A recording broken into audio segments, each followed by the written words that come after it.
Hello, everybody. My name is Lisa Pesnichek. I am with the Dynamic Self Astrology for Life. And this is my monthly audio and video version of my newsletter. So I'm essentially reading, giving a little bit more information along the way, as I would in my monthly newsletter, which you're always welcome to subscribe to on my website, the Dynamic Self, astrology.com.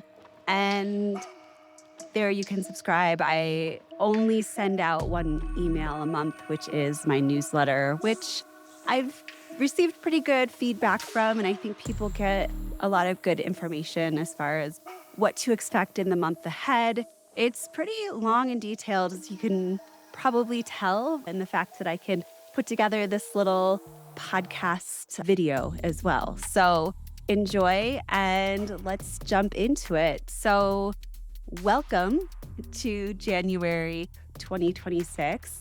We are officially in the new year as I put this out into the world. And it's an exciting year. We're obviously not going to get into that here, but I will be putting out more material on that. And I also have another podcast called Broadcast Astrology Insight for Humans, which I do with Sarah Beckner.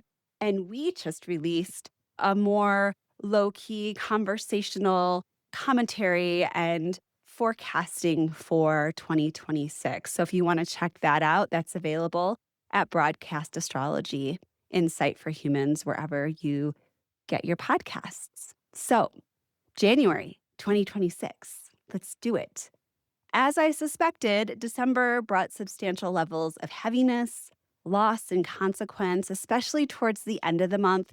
There was this sense of sobriety in some ways. Our grasp on reality has been loosened, leaving many feeling disoriented and untethered from that which we have depended upon for so long. And this is a theme that I've touched on several times, really having to do with the Saturn Neptune conjunction that's happening not exactly in Pisces, but soon to be exact next month, which we will definitely dive into. But there's a real heaviness, and that was really being pinged at the end of the month in December.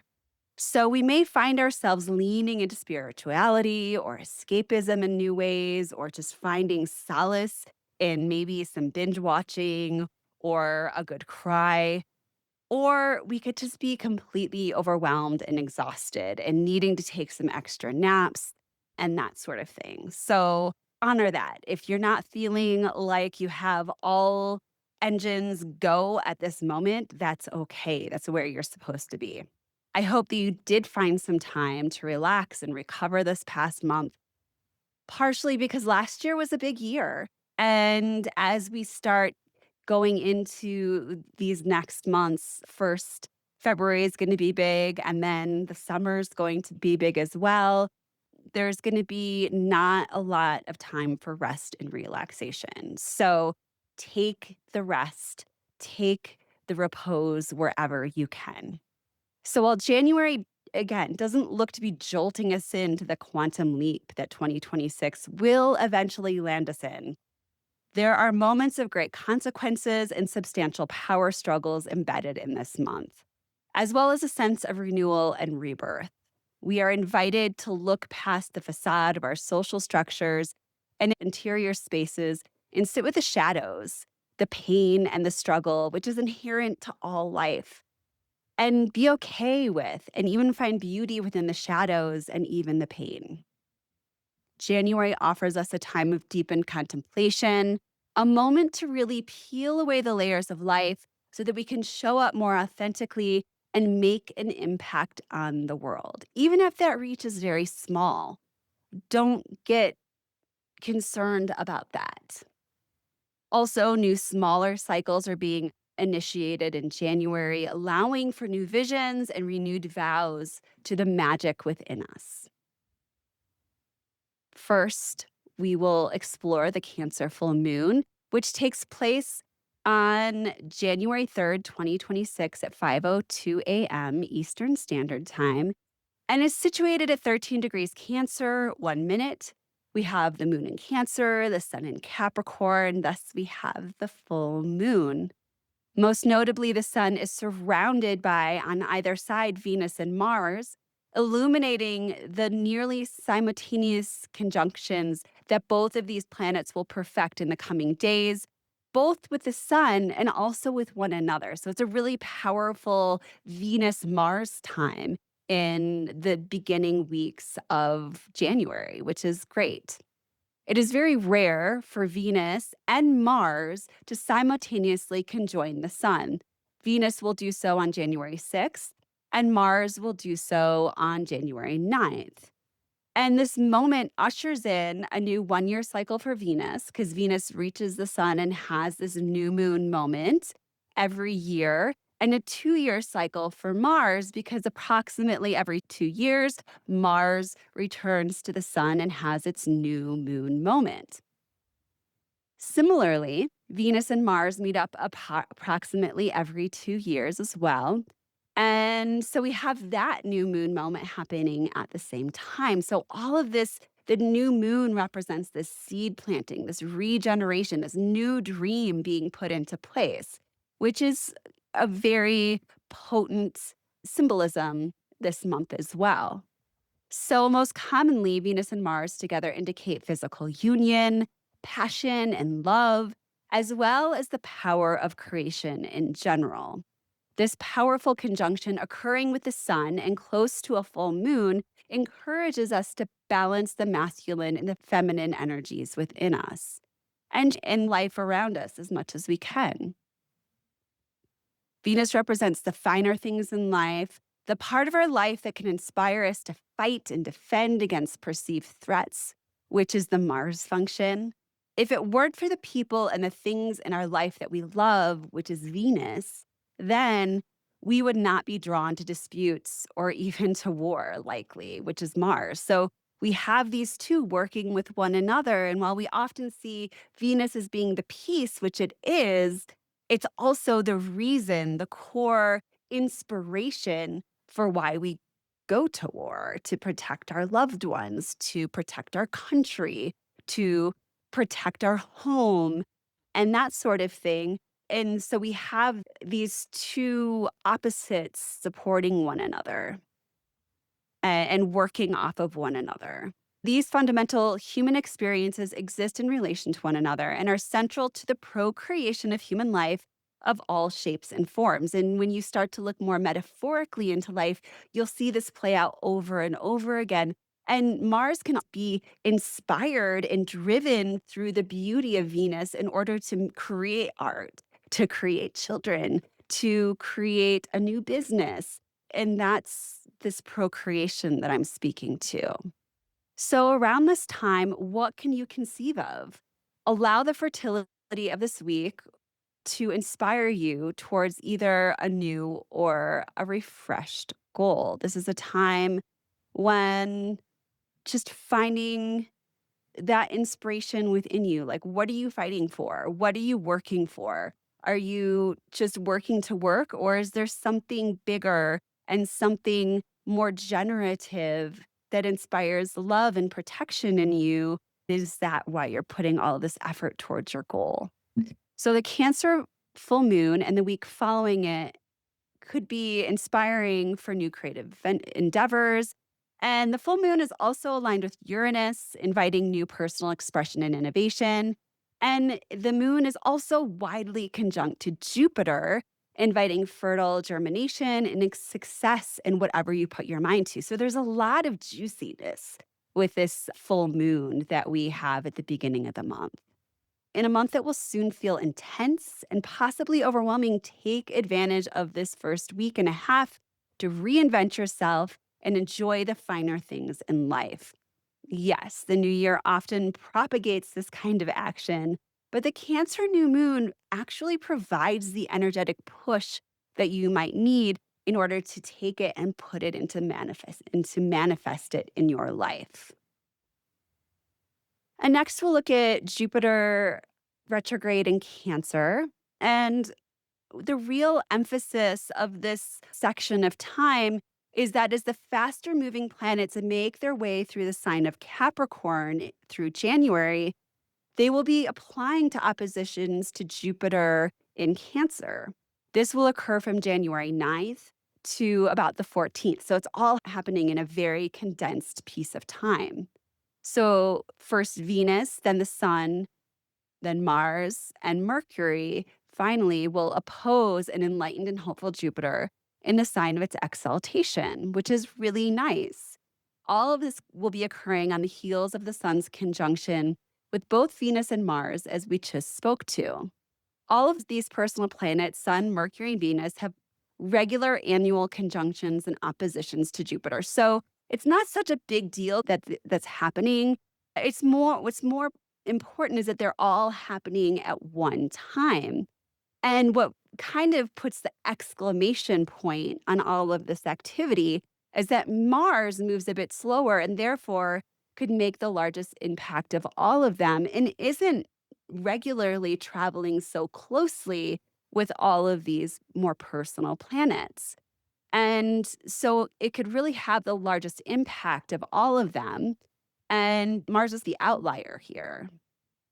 Mars Jupiter has a rebellious side to it. Jupiter ramping up Mars's desire to separate and individuate and create goals, divide and conquer. So we could possibly see hasty or premature action around this time, as well as heightened conflicts. Jupiter just putting a hot, fiery Mars and creating more inflammation in the world and aggravation in the world is possible too. But on the positive side, this is a great time to get things done.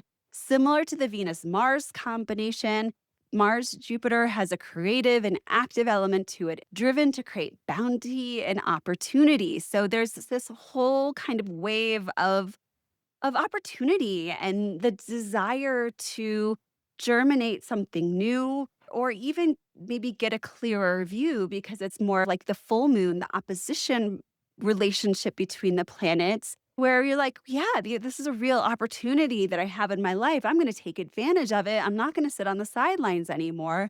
And this is really feeding into the energy that 2026 is going to provide us for the coming months. So if that's something that you start feeling into, then you're on the right path there. Look at your chart and see if you have any planets or points at or around 20 degrees of cardinal. And those signs are Aries, Cancer, Libra, or Capricorn. If you do, then you will likely feel the boost of this time most prominently. Next, we're going to look at the Capricorn new moon, which takes place on January 18th, 2026 at 2:51 p.m. Eastern Standard Time. So it's situated at 28 degrees Capricorn, 43 minutes, and it remains flanked by Venus and Mars. And Mercury has also joined the party. So these planets are just all kind of glommed together and they're moving together. And the fact that Mars is part of this is kind of a big deal. So on the same day, Mercury and Mars will conjoin at 26 degrees Capricorn, 3 minutes, indicating a day of arguments, of sharp words, and uncontrolled narratives, with Venus simultaneously conjoining to Pluto on January 19th, so the day after, at 3 degrees Aquarius, 19 minutes. The niceties that we may have been working on in the beginning of the month could have flown out the window. So remember, we were talking about all of this creativity and bringing new flourishment into the world. Like there's something about that, and I wonder if it's the Mars being part of it that is actually stirring up some agitation, making things a little bit more heated. So the niceties have gone out the window, and there is a sense that we were trying to hold it together, but composure just isn't possible any longer once we reach this new moon in Capricorn. This could materialize both on the world stage as well as in our personal lives, so be careful around this time. Although out of sign, the new moon is closely conjunct with Pluto. They're not that far away, rooting us in the mystery of the unseen as well as the potential coercion of those who hold the power at hand. With Pluto having such a strong influence in this new moon, it could feel inevitable and even easier to believe that the politicians And those who supposedly hold the reins of society should hold the power. And we could be duped into thinking that we, the people, do not hold it. However, I urge you to remember that the power that you do hold, although it can feel insignificant at times, is much greater than we are led to believe. Each time we relinquish our own power to those in charge, or maybe even it's just other people in our life, maybe it's our boss, maybe it's our partner, maybe it's just some person who we interact with who or a friend or a parent where we lay down all of our power and become disempowered and we give it all to them. So this can work on many different levels. But there's a call towards empowerment at this time. And the risk is that we are giving it away. While money and political representation are quite meaningful in this human existence, the men and women behind the curtain are still only men and women at the end of the day. They suffer like us all the same. And Pluto in Aquarius is reminding us of the inevitable leveling field of humanity. We all need love, we all need nutrition, shelter, and we also need some sort of reassurance that our death will meet us with some level of grace. Humanity is what connects us, it is not what divides us. In addition, the new moon is in a close trine with Uranus, and Mercury and Mars are also closely applying to a trine with Uranus. So now this revolutionary revving up that is addressing some of this power heavy themes that we're seeing come up as well.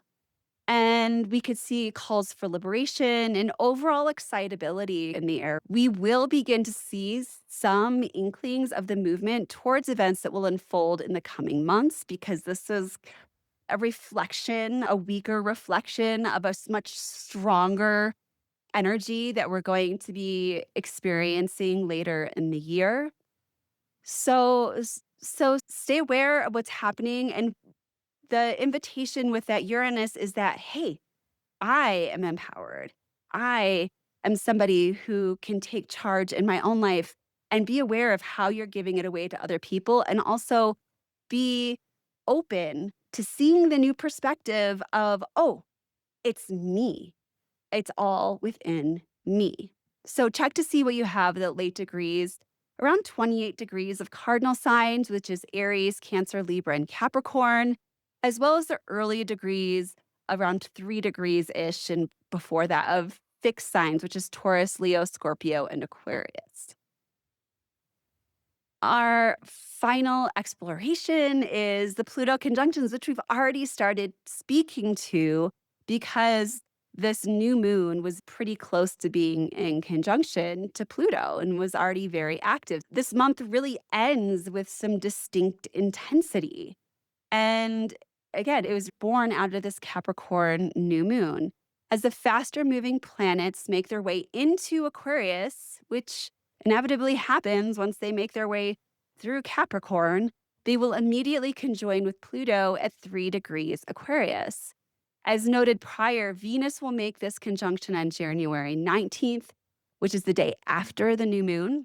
And then Mercury will make its conjunction on the 22nd, the Sun on the 23rd, and Mars, that fiery Mars, will make its conjunction on January 27th. So expect this stretch of time between January 19th and the 31st to be tense, to be combative, and to demonstrate extraordinary force and vigor. On the world stage, we could witness ruthlessness, even some brutality. Power and leadership is heightened, particularly those who have and do not have it. We could see this widening gap between the powerful and people who aren't powerful. If the planets are musical instruments, then the key of Pluto is being played over and over again at this time. And Mars's interaction with Pluto on the 27th will be the most notable and memorable, inciting excessive effort and unstoppable ambition. The pressure felt when these two planets come together can be a lot. There is no stopping the agenda of Mars and Pluto when they join forces. Whatever is occurring at this time will be ushering in the topics and themes that will likely prevail in February 2026 when the astrological activity is gonna quicken. So clear your calendars for February. It's gonna be a big haul. Personally, be careful of unchecked power dynamics at this time. Either step back if you find yourself being overbearing towards others, or remove yourself from the equation if you are the subordinate in an overlord personality. Check your chart. If you have strong Mars Pluto aspects in your chart, specifically a conjunction, but really it could be any specifically hard aspect, either a square or an opposition, then this could be something that's affecting you a little bit more personally. More positively, though, this is actually a wonderful time to set goals for yourself. Pluto and Mars meet up every 2 years, and the last time that they conjoined was February 13th, 2024. The next time will be January 11th, 2028. 2 year goals are attainable. There are attainable timeframes to accomplish something ambitious and that can grant great success. If you're looking for a time to make a game plan for yourself, this is an optimal time to do so. Again, if you have any placement at or around 3 degrees of fixed signs, be that Taurus, Leo, Scorpio, or Aquarius, this time will be most potent for you and most important for you to set some lofty goals for yourself. Because Mars and Pluto, they don't stop. They keep going and they keep going with great force and are often quite successful. So put that in place for yourself. Step into that empowerment yourself. Leave all the other hoopla behind and focus in on what do you want. We do have one last little piece here. It's actually a big one. We have Neptune making its decisive ingress into Aries on January 26th. So it's completing its 14-year journey through Pisces, which began in 2011. And last month, I really spoke to this from the Neptune and Pisces perspective, a bit of a remembrance towards Neptune and Pisces. And now we're stepping into Neptune and Aries for another 14 years. It'll be here until 2038. Can you believe it? That seems like way, way, way into the future. But apparently, 14 years can go by really, really fast. Regardless, this is a gigantic shift for humanity. Neptune in Aries is embodied spirituality, as well as a dream emerging from the seed, with the audacity to push its way into the sunlight, just like the Aries, right? They have the audacity to be brave, to push themselves towards the front, to reach their goal as quickly and efficiently as possible. So this is a big, big change for this Neptune energy. There's extreme excitement as well as jittery nervousness of the unknown because Neptune really is the unknown. It's the subconscious. It's the invisible fascia that holds humanity together and connects us with God. That is what Neptune is. It is the illusion, the dream, but it is also clarity and real reality outside of the solidness that we feel here, which is often referred to as Ian, but Neptune acknowledges that there's space in between all of these atoms, that nothing is actually solid. The fact that we think it's solid, more the illusion than anything else. So I think that this embodiment of we are all spiritual beings and creating ways to put that into physical and tangible reality could be really useful at this time.